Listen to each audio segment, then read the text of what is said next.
sofrendo de ansiedade? Uma excelente pergunta. Um dos transtornos hoje que mais afeta toda a população no mundo é a ansiedade. E é interessante a gente pegar aqui e fazer exatamente essa distinção, Queiroz. O que é ansiedade e o que é o transtorno de ansiedade. Então, Perfeito. ansiedade. Todas as pessoas têm ansiedade? Todas as pessoas têm ansiedade. E o que é ansiedade? A ansiedade ela é um mecanismo de defesa que lhe protege e o prepara para ações que estão por vir. Normalmente são ações que lhe preparam para coisas futuras que irão acontecer. Então, nossos concurseiros, né, eles estão estudando para o concurso. A ansiedade vai ajudá-los a poder exatamente focarem, para poder manter-se aquela rotina de estudos, para poder fazer aquela prova do seu A concurso. prova vai ser difícil, eu tenho que estudar, a prova vai ser difícil. Né? No entanto, quando eu tenho um nível, como diz o ditado, né, a diferença entre o remédio e o veneno é a dose. Quando eu tenho reações, né, quando essa ansiedade ela vem em uma proporção muito extrema, aí eu desenvolvo um transtorno de ansiedade. O transtorno de ansiedade, tanto ele tem nível como ele tem diferenças. Então, por exemplo, como trouxe o estudo, existe um tipo de transtorno que é o transtorno fóbico, quando eu tenho um medo específico a uma determinada situação. Né? Alguma coisa, algum evento, alguma situação me faz ter uma série de sintomas corporais e cognitivos. Quais são esses sintomas? Normalmente os sintomas corporais, nós temos o que nós chamamos de taquicardia, que é quando nós temos aquele batimento do coração acelerado. Nós temos também uma respiração ofegante, uma respiração cansada. Que não dá conta de oxigenar, né? Que não dá conta de oxigenar. E eu tenho aquela sensação de que eu estou tendo um pensamento muito acelerado. Posso sentir exatamente, minhas mãos podem ficar geladas, né? Posso sentir dormência no meu corpo. Então eu estou tendo uma crise de ansiedade. O meu ficava o lábio dormente, o olho ficava assim, ou algum músculo do corpo. Ariane. Repetição. Movimentos involuntários. Movimentos involuntários. Exatamente. E essas são reações corporais na crise de ansiedade. As reações cognitivas, normalmente eu tenho aquela sensação de que eu não vou conseguir, que algo ruim vai acontecer, que tem alguma coisa muito mal que está para... É como se eu estivesse vivendo naquele momento mal, né? Exatamente. Então, a crise de ansiedade, ela se dá, né, e ela faz com que eu tenha alguns prejuízos. Então, por exemplo, se pode ser que eu esteja assumindo uma viatura e eu começo a sentir essas sensações. E eu digo, tem alguma coisa acontecendo comigo. O que é que está acontecendo? Por ter aquele sentimento, por ter aquela reação fisiológica. Às vezes começa em casa antes de ir para o serviço. Sim, começa num nível menor e ela vai aumentando. Exatamente. Só de saber que eu vou trabalhar amanhã, tal, quando eu assumir a viatura, tal, isso aqui pode ser que já aconteça, né? E normalmente o que eu escuta mais é a pálpebra do olho que ela começa a tremer involuntariamente. E aí ela vai aumentando esses sintomas. Né? E aí trazendo para um caso específico, né, pode ser que eu assumi uma determinada viatura e eu começo a sentir esses sintomas.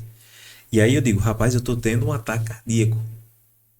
E aí eu começo a perceber que o meu corpo está reagindo e comumente isso são crises de ansiedade. E aí, qual é o profissional que eu vou procurar? Se eu acredito que estou tendo um ataque cardíaco, cardiologista. E nas palavras de um cardiologista, né, ele conversando comigo, ele disse, boa parte das pessoas que eu atendo, boa parte mesmo, ele jogou até uma porcentagem alta, 70%, 80%. Ao fazer todos os exames, eu percebo que trata-se de crise de ansiedade, daquele público específico. E aí eu encaminho ele para um profissional. Eu digo, rapaz, a sua questão aqui, né, é de ordem de saúde mental. Então eu vou encaminhar você para um... Mas ele diz, mas doutor, não tô passando problema nenhum, né? Não tô tudo bem, sou bem sucedido. Normalmente a frase que ele diz pro cardiologista é, rapaz, eu não vou não, que eu não tô ficando doido. Aí ele diz, né? Ele ainda diz, não, eu vou encaminhar você para um psicólogo. Né? Mas doutor, eu já falei pro senhor que eu não tô ficando louco. Porque exatamente eu tenho a ideia de que esses profissionais, vamos dizer de uma maneira errônea, são profissionais que cuidam de pessoas que são pejorativamente chamadas de louco. E aí o que acontece? Esse policial ele começa a desenvolver esses sintomas gradativamente. E ele permanece com aquilo sem conseguir lidar. Às vezes ele nem sabe que é uma crise de ansiedade, né? Normalmente, quando ele chega nesse profissional, ele é psicoeducado sobre isso. Normalmente, ele fala que é uma crise de ansiedade, às vezes não entra tanto detalhe, fala sobre como acontece, o que acontece e quem ele precisa. A mão pode começar a tremer também. Sim, tremores involuntários. São alguns sintomas que pode se ter. Às vezes você tem uma situação que está para ocorrer, às vezes não tem. Normalmente no transtorno de ansiedade é como se fosse um alarme sendo ligado sem necessariamente ter um estímulo. Então meu corpo ele começa a ter esses alarmes falsos, vamos chamar assim. Essas reações tanto cognitivas como comportamentais. E como diferenciar o transtorno de ansiedade da síndrome do pânico, que também assola os policiais? A síndrome do pânico, ela está mais comumente relacionada a um sentimento de morte. Então, por exemplo, quando a gente ouve sobre um ataque de pânico, e aí uma vez que você tem uma crise, você tem um ataque. Se ele é recorrente, aí você desenvolveu a síndrome do pânico. Ele está acionando toda hora.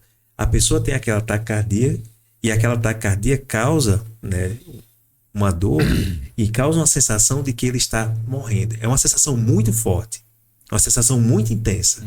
De que maneira que ele acredita que aquilo vai acontecer. Então, como ele está tendo aquela reação fisiológica, a mente dele começa exatamente a produzir e reforçar esse pensamento. Eu vou morrer, eu não estou conseguindo respirar. Já tive a oportunidade, até mesmo antes de ser psicólogo, de, no meio da rua, em São Paulo, especificamente, quando eu morei lá, um cidadão que ele estava na rua, ele disse: rapaz, me ajude que eu estou tendo um ataque cardíaco. Me ajude que eu estou tendo um ataque cardíaco. A viatura da polícia ia passando no momento e os sintomas eram esses, né? Aquela sensação daquela dor intensa, aquela angústia, aquela sensação extrema. E aí a viatura o levou para o hospital. Dias depois eu encontrei. Eu disse: o que foi que aconteceu? Ele disse: rapaz, eu fui lá, fiz todos os exames. O médico disse que eu tive um ataque de pânico. Mas quando você presencia a pessoa na crise, você consegue entender melhor essa sensação. Porque não é só um ataque cardíaco. É uma sensação realmente de que você vai morrer. Então, no ataque de pânico, você tem essa situação mais extrema. Pode ser que eu desenvolva isso. Pode ser que eu tenha isso em algum momento.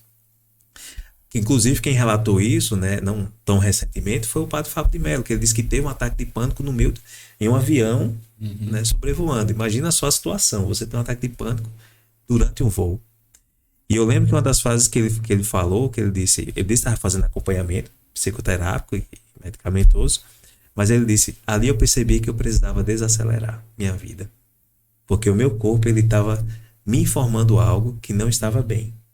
Então, esses sintomas, nós temos uma predisposição, como nós falamos, né, genética, e os estímulos ambientais podem exatamente desencadear sintomas como esses. Fala pra gente como qualquer um de vocês diz, como a psicoterapia, como a psicologia pode tratar tanto a